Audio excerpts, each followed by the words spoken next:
Welcome to the Wildscast, my friends. Just finished up a very important conversation with a man in the know, Lieutenant Colonel Jonathan Conricus, who served in the IDF for 24 years as a combat commander in Lebanon and the Gaza Strip.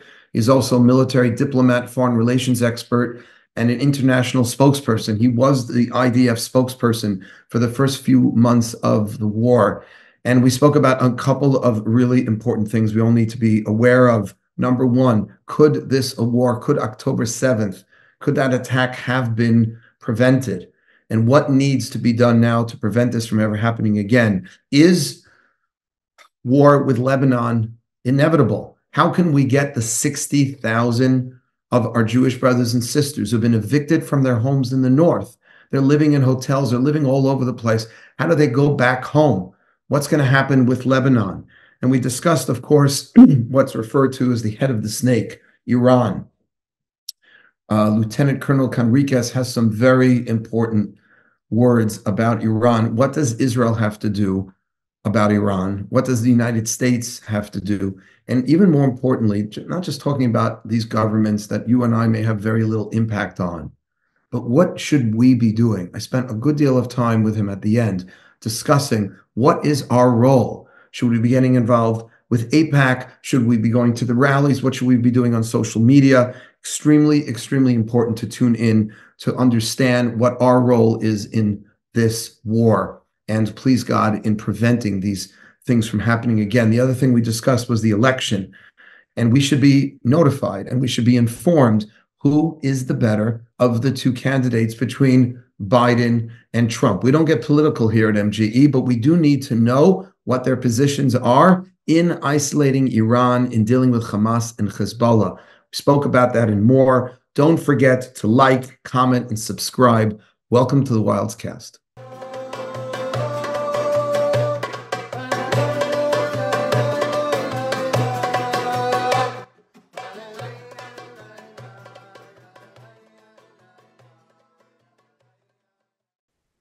Okay, welcome to the Wildscast, Lieutenant Colonel Jonathan Conricus. I pronounced it properly? Yes, close enough. I really want to thank you for coming on. I know how busy you are, especially these days. Shalom, Rabbi. Thank you for having me here. I'm very honored, and I remember very fondly speaking in your congregation in Manhattan with lots of starry-eyed, beautiful young men and women, which I was very happy to see. And I'm sure that some of them, maybe all of them, will be listening here. And I know that there's lots of interest amongst your community and broader about what's going on in Israel. So I want to get right into a lot of questions that I know a lot of our listeners here on the Wildscast have. Is war with Lebanon inevitable? Is there any opportunity? Is there any chance that some kind of peaceful negotiation to put this thing off is in the midst? Of course, war it's not a must, and we can definitely avoid it. But the current military situation with Hezbollah, I'm not entirely sure that avoiding one would be beneficial for the state of Israel and for the security of its people in the long run. Short run, obviously, yes. There's lots of battle fatigue. We've had casualties. We've been fighting a very difficult fight in Gaza for more than 8 months. We still have 120 hostages, and it's taking a heavy psychological, mental, and economical toll on the lives of many, many Israelis. So I'm sure that there are many Israelis who would just want to go back to peaceful existence, or what was resemblance of peaceful existence pre-October 7. However, the situation that we're in with Hezbollah on our border in the north is one that I am not sure we can sustain for a long period of time. And I am also not sure that it would be wise from a strategic point of view for Israel to come to a non-violent conclusion of the situation while Israeli civilians have been basically evicted from their homes by a terrorist organization, which is the first time that ever happened in Israeli history. So it's a very complex situation, very delicate. Unlike Hamas, we're talking about an enemy that is very powerful, about 5 times more powerful than what Hamas is Hezbollah, has more rockets of better accuracy, more personnel with better equipment, and it's a serious enemy, which we know has the ability to cause quite a lot of damage in Israel. And as such, decisions are taken with a very heavy heart. I'd say, and I'll conclude, for the last 8 months, what Israel has been trying to do is to avoid war. Otherwise, if Israel wanted to go to war, Israel has all the justification it needs in the world to do so, because Lebanon and Hezbollah have been attacking Israel since October the 7th. So in terms of a casus belli, definitely we have one if we want to go that way. But at the end of the day, decisions are made with very heavy mindset, knowing that we're talking about the potential for tremendous loss of life and destruction, first and foremost in Israel, but also in the region. And why, in your opinion? Thank you so much. And by the way, I remember when you came and spoke at MGE, and I should have started by thanking you for coming at that time. I really appreciate it. You made a tremendous impact, which is why we wanted to continue the conversation with you.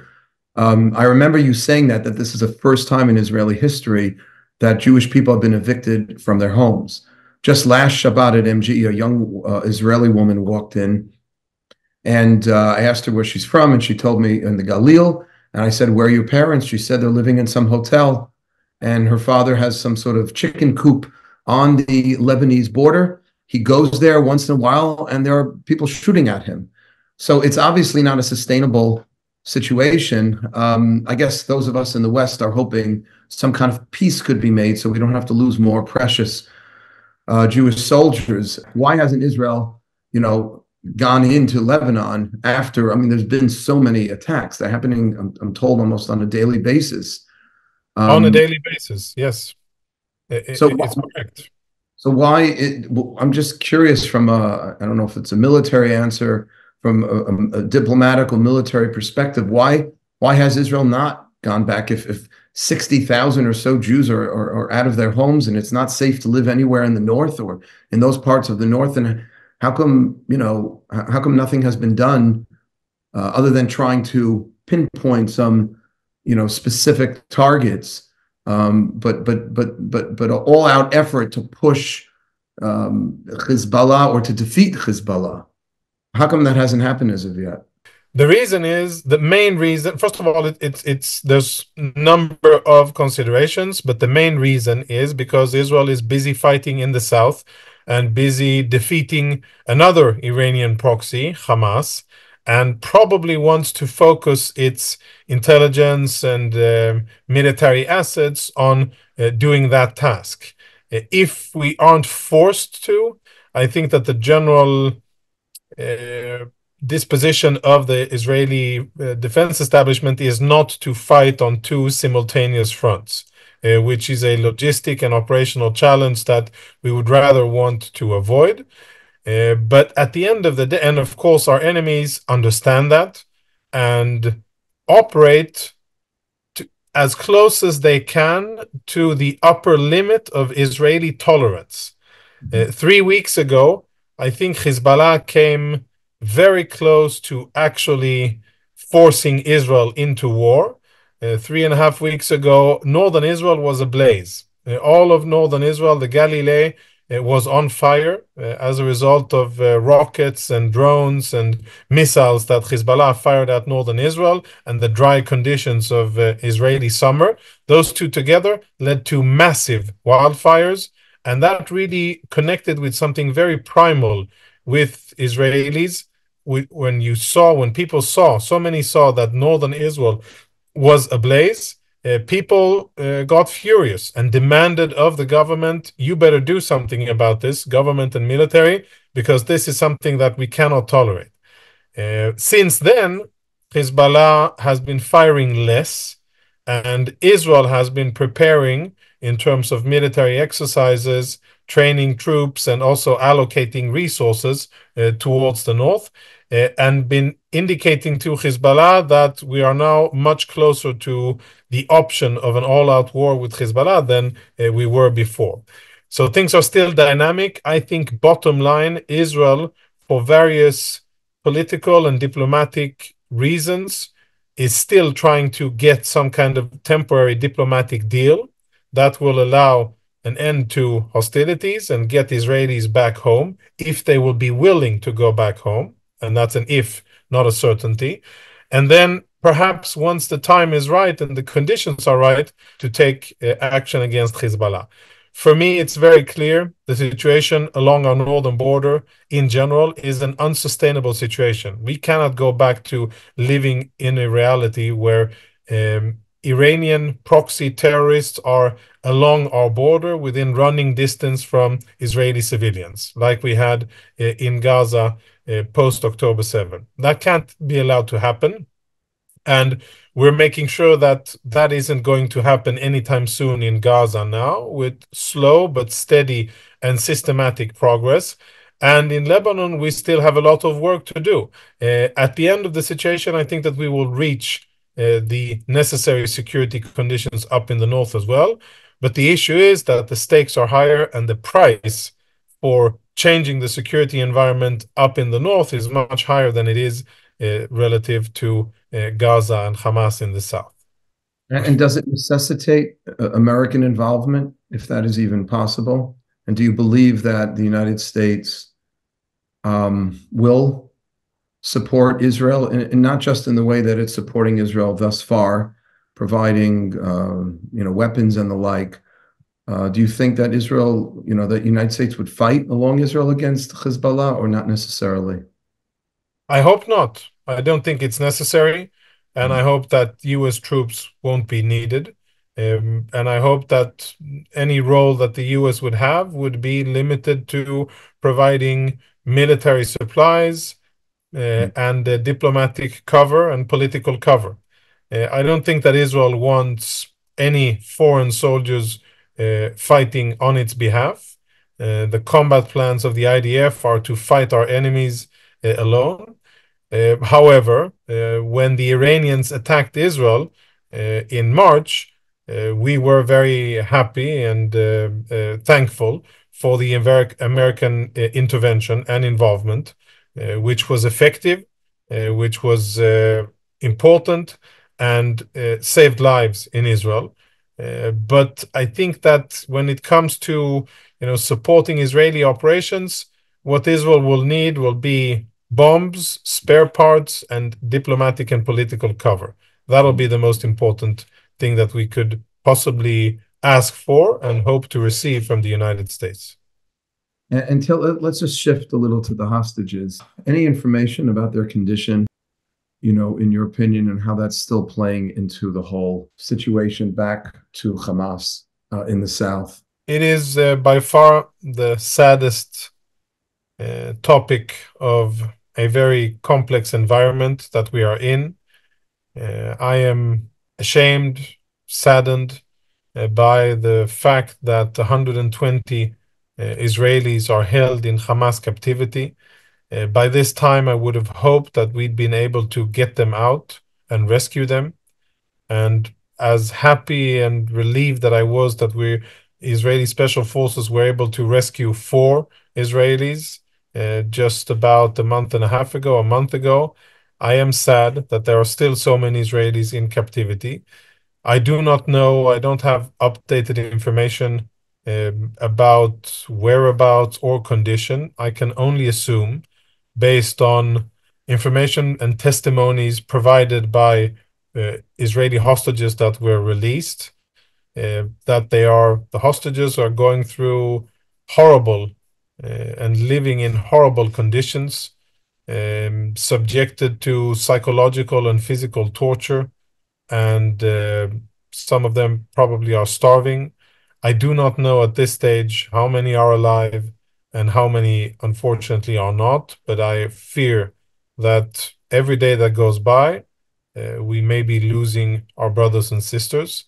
And it is very frustrating. I'll be very honest. It is very frustrating that so much pressure has been applied on Israel to reach an agreement, a deal. And I don't know how much, if any, pressure has been applied on Hamas, whether directly or indirectly through their Qatari beneficiaries or their Iranian masters. And at the end of the day, there are 120 Israelis who need to be brought back home to their families, dead or alive. And I'm sad to say that this is perhaps the area where we are failing the worst. There's a lot of progress in other topics, other fronts. We're making good progress in Gaza on the ground and killing terrorists, taking out terrorist commanders and doing lots of positive things, dismantling their infrastructure, suppressing their ability to threaten Israeli civilians. We've taken quite a lot of Hezbollah fighters off the battlefield, including senior ones, and there's a lot of tactical achievements. But on the topic of hostages, it is simply not enough, and I'm sad to admit that that is the case. I am too, obviously. And I would imagine that the war has remained or dragged on as long as it has because of the sensitivity to the hostages. That they're not only trying to defeat the Hamas terrorists, but also secure the release of as many of the hostages, whether by force or by negotiation. Do you have a clearer sense than when you came and spoke at MJE of the day after Rafah, Gaza is completely taken, is completely back within Israeli sovereignty? What kind of infrastructure Israel is thinking of setting up? What kind of governing body is there any? You know, we have this expression when we study Talmud, havamina, just like even a thought of involving the Palestinians in this, or it's going to be completely Israeli controlled as far as you're concerned, or you know, or that's just not. You don't have that intelligence yet. Yeah. So first and foremost, I think it's important to understand that at this stage, I don't think that the state of Israel is looking to apply any sovereignty and to actually take and hold on to the Gaza Strip. I don't think that that is a scenario in the sense of sovereignty or annexation. I think that what we're looking at is a military situation where in the coming month or so, I think that the fighting in Rafah will come to a conclusion and that most of the military achievements will have been achieved, taking out the tunnels, killing terrorists, taking out their infrastructure, etc. At the end of which Israel will transition from one stage to another, where we will go from high-intensity operations to lower-intensity operations, where we will control the border between the Gaza Strip and Egypt, and we will control parts of the Gaza Strip inside. We will have troops inside, and then we'll continue to do raid type of operations going in and out and basically attacking whatever is left of Hamas pockets of terrorists all over the Gaza Strip, but not at the same intensity that we are now. Now, in terms of interesting developments, Defense Minister Gantz was in the US, came back. I know that during that visit, he discussed and presented a plan for a regional initiative led by the US with Israeli, let's say, security veto, but with the active participation of Saudi Arabia and Morocco and perhaps Egypt to have some kind of inter-Arab force with or without a Palestinian component in it, at least in the first stage. Perhaps in a later stage, there will be a Palestinian component as well, even though there are parts of the Israeli political system that are very reluctant to give the sick and corrupt Palestinian Authority a foothold in Gaza, and of course cannot allow Hamas to regain any type of governance. So I know it's being discussed. I know that there's meaningful conversation with the Americans and with others. Like many other things, they're kind of dependent on US elections and on the Israeli political situation. So there are many moving parts. But I think that a few things are clear.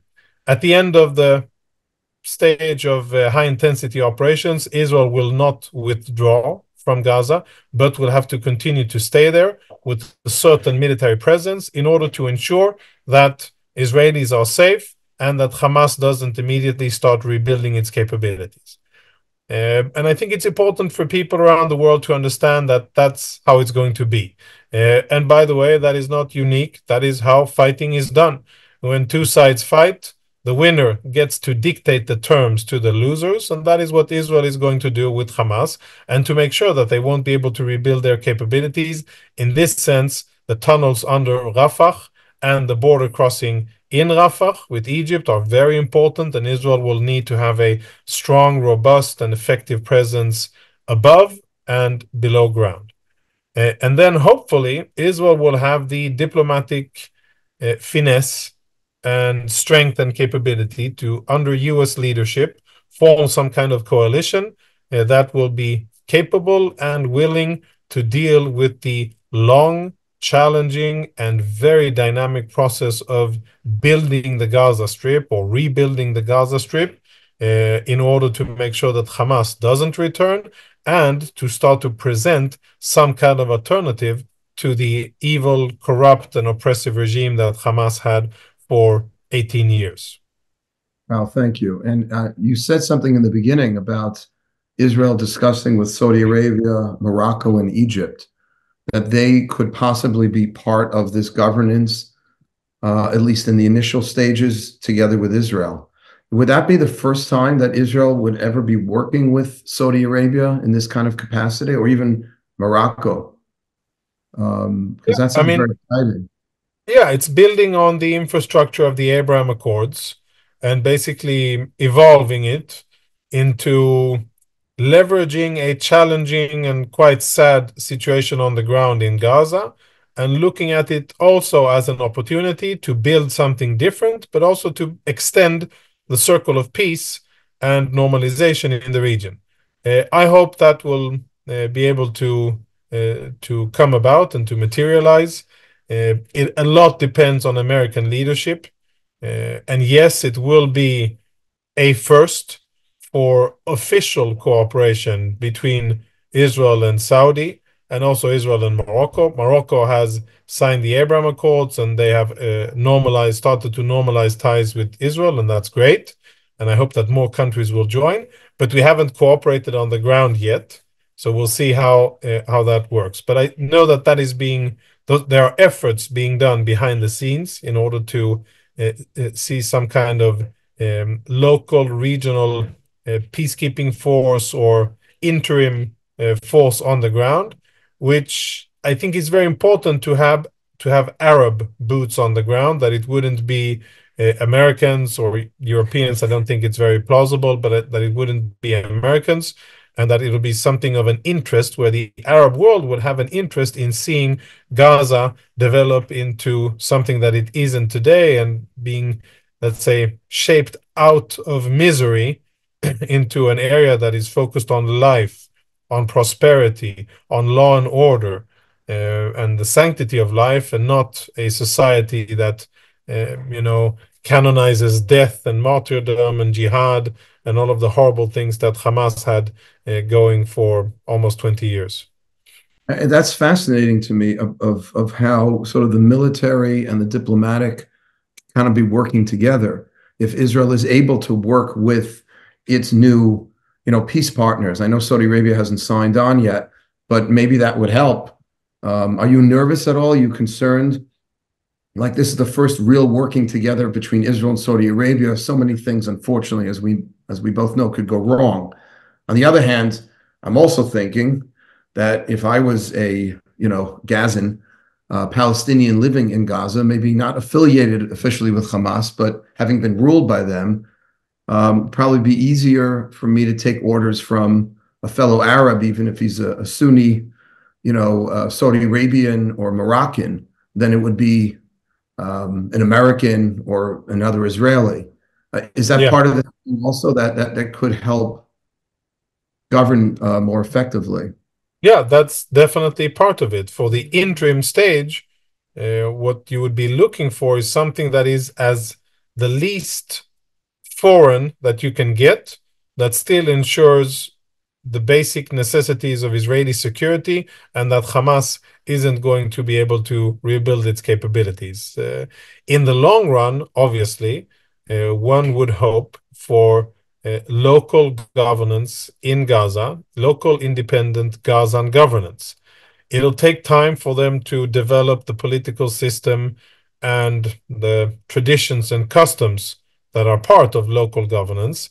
Unfortunately, the PA, the Palestinian Authority, is no good example. It's an example of exactly what you don't want to have. The PA is failed and failing. It is corrupt. It is has lost control over most of the Palestinian cities in Area A in Judea and Samaria or the West Bank. And it's really a test case of how you don't want to run things and how you do not want to try to build a future independent Palestinian entity.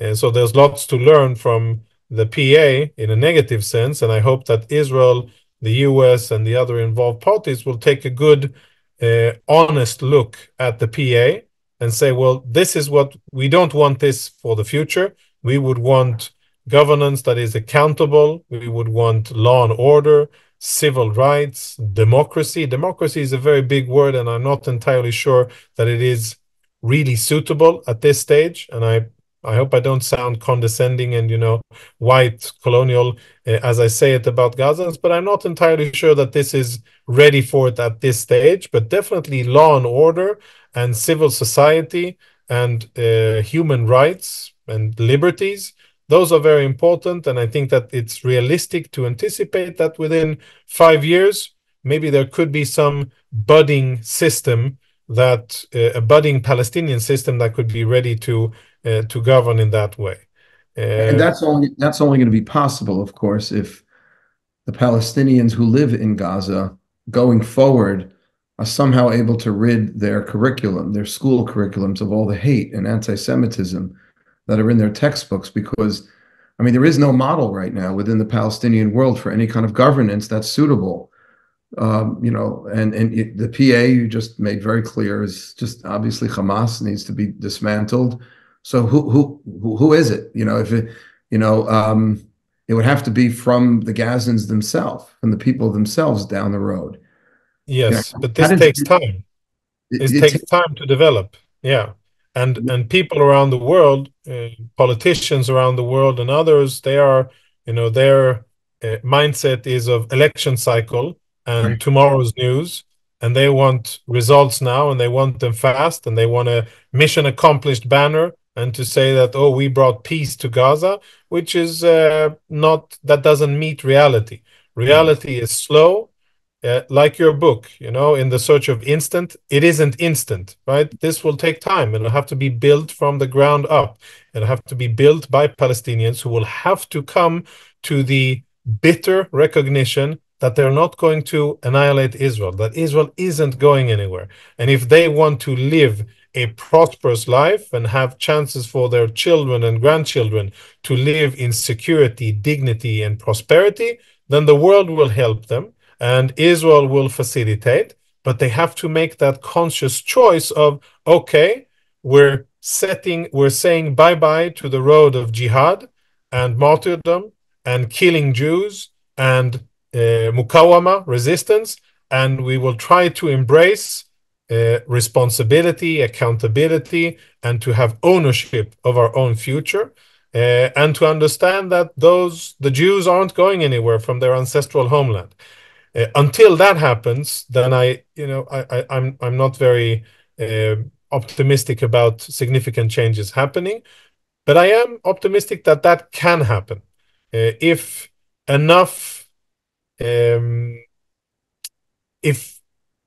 is done against Hamas, and if Hamas is defeated in a clear enough way for Palestinians to understand that the road of jihad leads to devastation and to defeat, then I think Palestinians can come to the right conclusions that it is now time, 76 years after Israel was founded, it is now time to move on, face reality, own their future, and start building their own future instead of trying to ruin ours. Wow. Thank you so much, Jonathan. You touched on elections. We just had the first debate between former President Trump and current President Biden. During the debate, Ukraine came up a lot more than Israel, but Israel did come up. And in the conversation about Ukraine, Trump repeated a number of times that had he been president, Putin would never have attacked. And he then made that implication about Israel too. Hamas wouldn't have done what they did on October 7th had he been the president. Curious if you agree with that, and if you can speak to the broader issue of how different do you think it'll be if, after our elections here in the United States, Biden is reinstated as president versus replaced by Trump? How does that change the situation with Hezbollah, with the Palestinians? What's your feeling about that difference? Yeah. So, I mean, it's a question, it's a hypothetical question to which there's no serious military answer. My assessment is that it's very difficult to make that connection between a sitting US president and the decisions made by Hamas.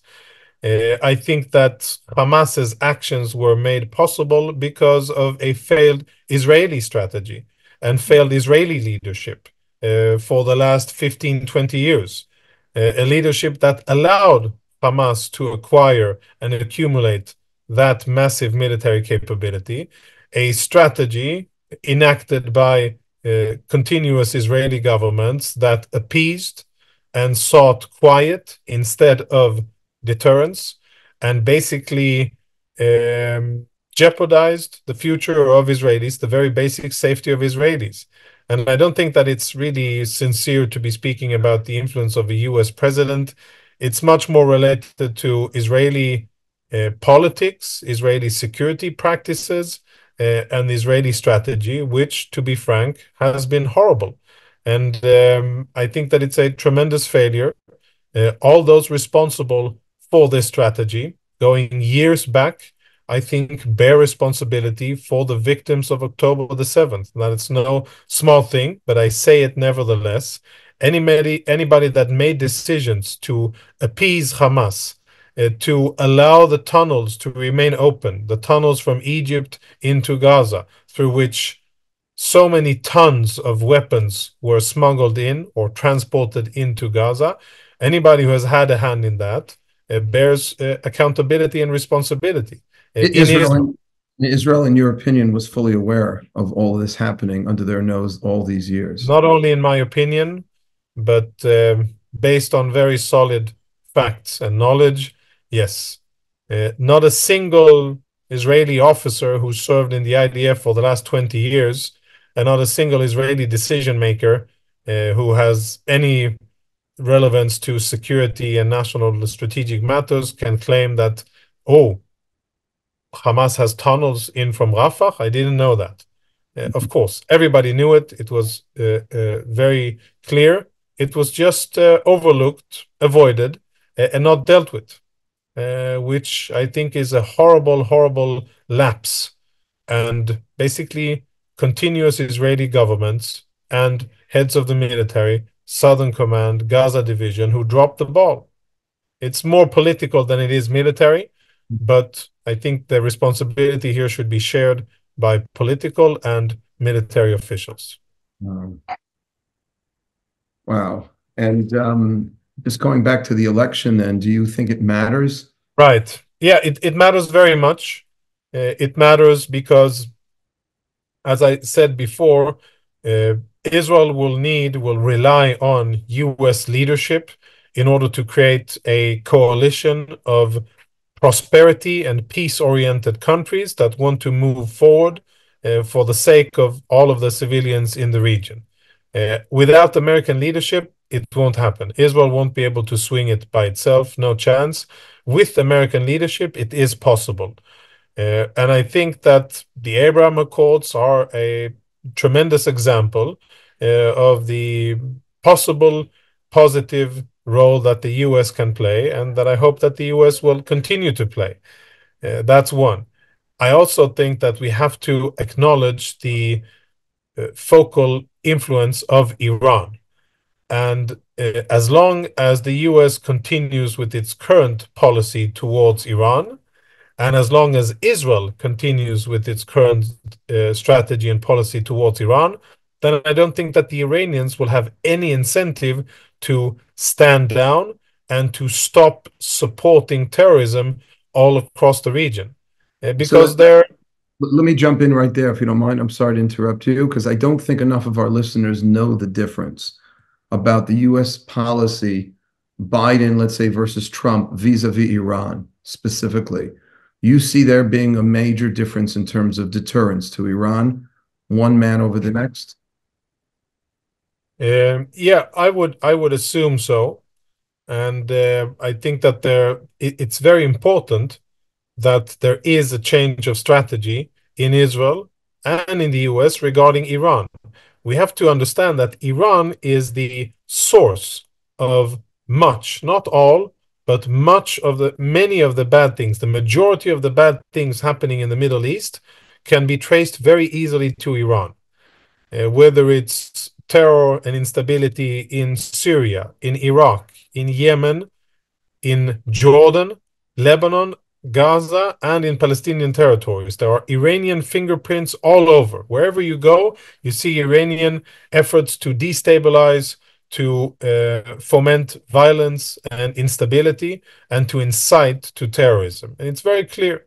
And as long as they can continue to do that with relative impunity, from Israel and from the US, then I think that they will, because their strategy is working. It's low exposure, high yield, low risk, high benefit. And if I were an Iranian strategic planner, by the way, they are very good strategic planners, then I would say, well, as long as they're not forcing us to change, then no reason to. Let's keep at it. Let's keep funding different terror organizations. Let's continue to hold civilians hostage. Let's continue to provide weapons to all kinds of rogue terrorist organizations in the Middle East and have them do our dirty work for us. And if nothing happens on sovereign Iranian ground, then why shouldn't we continue?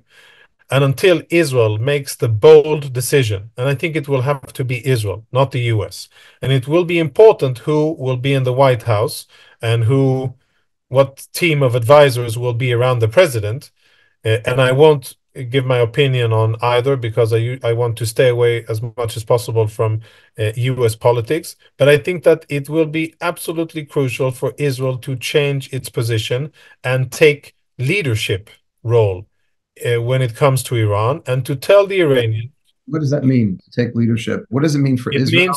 What does it mean for the United States to take a leadership and to do the right thing vis-a-vis Iran? It means that Israel will have to start playing tough with Iran. No more cyber stuff, no more Mossad clandestine operations. It means bringing the pain to the Iranian regime. And it means putting a heavy price tag to the Iranian regime for each and every act of aggression against Israel.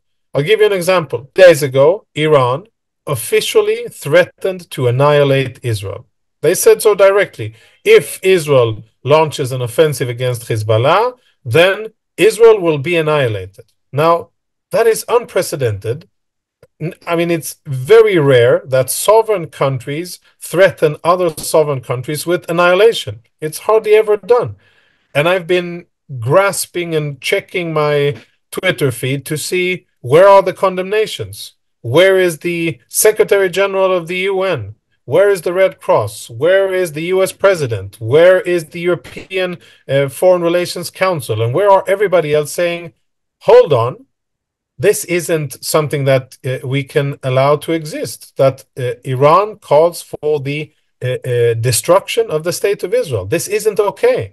And what I'm even more troubled by is that I haven't heard anything of significance from my elected leadership, which I think is appalling. And I think that we should be long past the days when any Arab or Muslim can make those kinds of threats against a Jewish state and do it without fearing the consequences for just threatening, not doing anything, just saying, having the chutzpah to say we will destroy Israel.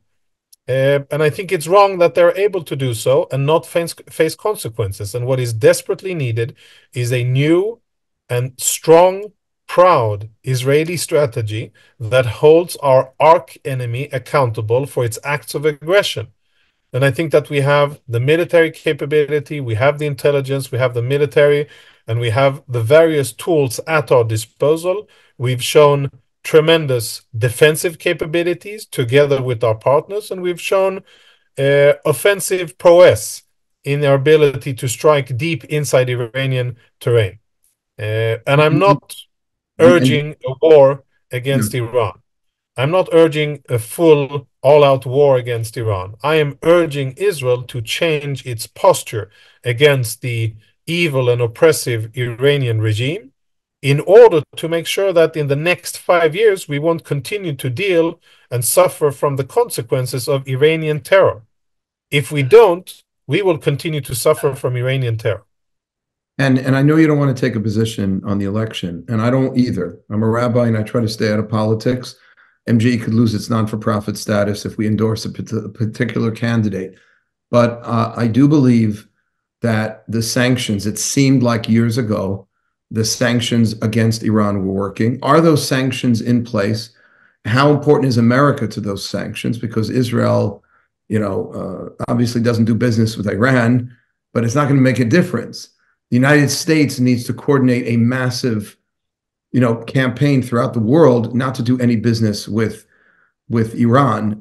Will the current president do that, in your opinion? He might. I mean, I'm asking sincerely, or is it only a Trump that will do something like that? Yeah. So I think it's very clear that this administration doesn't do sanctions against Iran and has done the contrary. Twice unfrozen funds, massive funds to the Iranian regime, and lifted sanctions.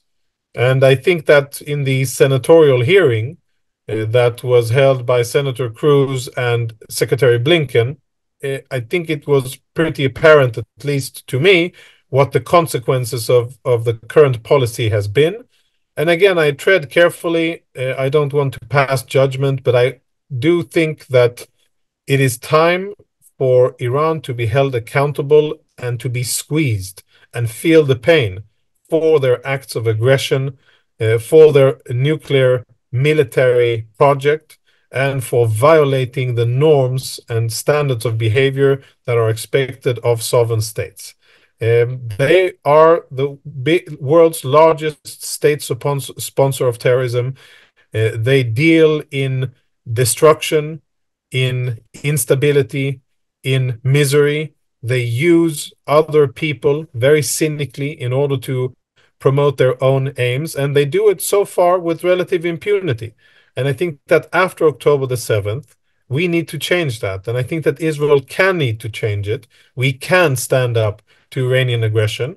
And just like Israel has proven so many times in the past, when we know what we want and when we are clear about what we are doing, when we communicate that to our allies with clarity and conviction, we can get the job done and we can get support. But if we don't have leadership, clarity, and if we don't have a concise strategic plan to confront our enemies, then we will be responding to their strategy and responding to international politics and domestic American politics and pressure, etc., and we won't get the job done.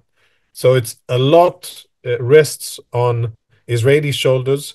And of course, nothing of real substance can be done without strong and very meaningful coordination between Israel and the US. And I definitely hope that the US will take a different stance against the evil and oppressive Islamic Republic of Iran. And what would you have it? We're getting close to the end here, and I want to thank you for your expertise and one of the many things I'm just a huge fan of is you just say it like it is, and you speak directly to the points. What should we, those of us in the United States who care deeply about Israel, our brothers and sisters there, what should we be doing? What policy should we be pushing, irrespective of the candidate, vis-a-vis Iran and the United States? Should we be getting more involved with AIPAC? Is AIPAC helping to promote anti-Iranian, legislation, pro-sanctions? Is that it? Like something tachlis and specific that I can get my students without becoming partisan, Democrat, Republican, Trump, Biden. I have to stay away from all that. Yeah. So I can give a few recommendations. You mentioned AIPAC. I am a big fan of AIPAC. They do tremendous work, tremendous strategic, top-notch work for American foreign policy interests and for Israeli foreign policy interests, where they converge and meet each other. And I think they're a tremendous organization that really, when you look at the Iranian attack on Israel in March, the fact that Israel was equipped with the necessary air defenses and was able to, together with the US and also France and the UK, to successfully thwart such a tremendous attack. More than 120 heavy ballistic missiles, the size of a bus, of a school bus, were fired by the Iranians at Israel, and 99% of the missiles and rockets and drones were intercepted. That's a tremendous success, never before seen in military history. A lot of that is thanks to AIPAC and their lobbying and facilitating security cooperation between Israel and the US. So that's one thing. Second is an organization called FDD, the Foundation for Defense of Democracies. Smaller in size, smaller in budget, but with very talented and mission-oriented professionals, proud American patriots who focus on American foreign policy and holding the enemies of democracies, Russia, China, Iran, and terrorist organizations accountable for their actions and fighting against them. And they have FDD has a very clear and consistent policy against Iran, which it tries to influence governments or administrations in the US. And anybody who wants to be involved, I think FDD and AIPAC are two excellent organizations that I can recommend. And beyond that, of course, to engage publicly, to write to elected officials, to sign petitions, to speak out on social media, to write op-eds, to confront others who are either paid activists of the Iranians or Qataris, or that are trying to appease the Iranians, and to confront them and hold their feet to the fire and speak truth to Iranian power about their acts of aggression, their sponsoring of terrorism, about their cruelty towards the Iranian people, which so many times is overlooked. They're holding 70, 80 Iranians hostage by this oppressive regime that is not democratically elected, that is despised by the vast and overwhelming majority of Iranians, as you can see in the current historically low turnout in elections being held in Iran this week. Turnout is the only way that Iranians can show their contempt for the regime, and they're showing it very clearly with historically low turnout numbers in the presidential elections.